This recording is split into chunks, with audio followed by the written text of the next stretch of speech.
pretending not to notice if they themselves were being noticed.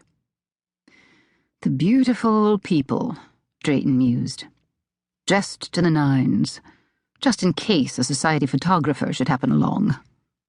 Of course, he was also dazzling in a blue and white seersucker suit, a sartorial southern statement that was punctuated by his trademark red bow tie. Theodosia would have denied it, of course, practically laughed in your face, but she was also one of the beautiful people, with an abundance of auburn hair that might have inspired a painter like Raphael, creamy English skin and sparkling blue eyes. She looked like she might have slipped in from another earlier century. She was bold, yet tactful, filled with dreams, and yet practical for her 30-some years. Her only flaws were that she tended to wear her heart on her sleeve, and often rushed in where proverbial angels feared to tread. "Jordan!" Drayton called out, as Jordan Knight, the owner of Nighthall Winery, came up to greet them. Congratulations on such a fine turnout. He turned to include Theodosia. And this is Theodosia Browning. I don't believe you two have met. Thanks for coming, said Knight, as he shook hands with each of them. He was mid-40s, with a shock of salt and pepper hair, watery blue eyes, and a slightly pink complexion.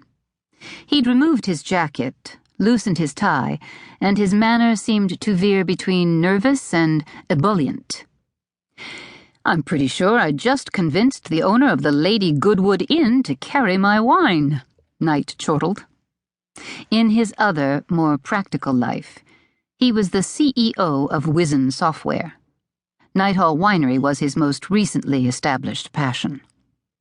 Well done, said Drayton, clapping his friend on the back.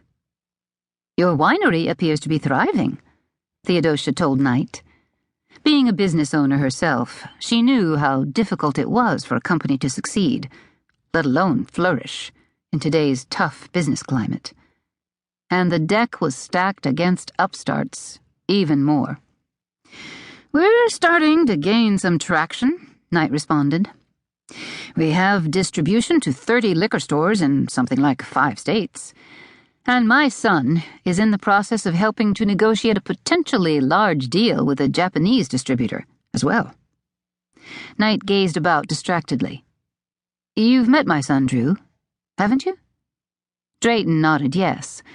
Theodosia shook her head no. I'd love to say hello to him, said Drayton. Is he here tonight?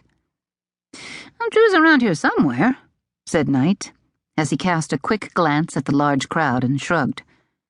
He's no doubt managing all the behind-the-scenes activity. Now he glanced nervously at his watch. Relax, Drayton told him. This is your big night. Enjoy it. Knight grimaced. I'm a little antsy about my presentation.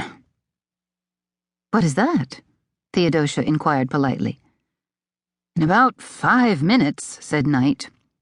We're going to do a special barrel tasting of our new Cabernet Reserve. He flashed a perfunctory smile. We're calling it Night Music. Catchy, said Theodosia. We're pinning all our hopes on this one, said Knight. Going for broke. I'm guessing that several of Charleston's food and wine critics are in attendance tonight, said Drayton. Knight nodded. We've invited anybody and everybody who can give us a mention, article, or shout-out. After 5 years of moving heaven and earth to produce 4 varieties of muscadine grapes, it's all come down to this one make-or-break moment.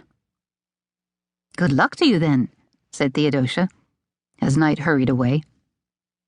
Theodosia and Drayton edged their way slowly through the crowd, in the direction Jordan had gone. A makeshift stage had been set up just outside a large, hip-roofed barn, and 2 workers were rolling out an enormous oak barrel. 2 Japanese men, both wearing white suits and standing ramrod stiff, stood nearby, watching intently. Theodosia gave Drayton a nudge. to keep listening to this audiobook. I've left you a link in the description so you can do it, at no cost thanks to Audible's 30-day free trial.